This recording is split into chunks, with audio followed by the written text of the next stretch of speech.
فرقوں کے ناموں پہ بھی غور کرنے کی ضرورت ہے. سمجھا؟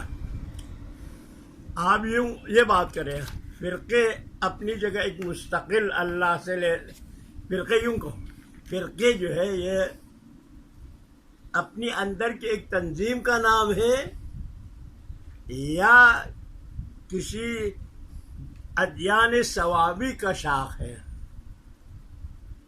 فرقوں کی جو تعریف کرتے ہیں وہ اپنی ایک تنظیمی سری کا نام ہے، قرارداد کا نام ہے، یا یہ ادیان سماوی کا جز ہے. اگر یہ ادیان سماوی کا جز ہے تو کون سی دین سے لیا ہے؟ یہودی سے لیا ہے، نصرانی سے لیا، اسلام سے.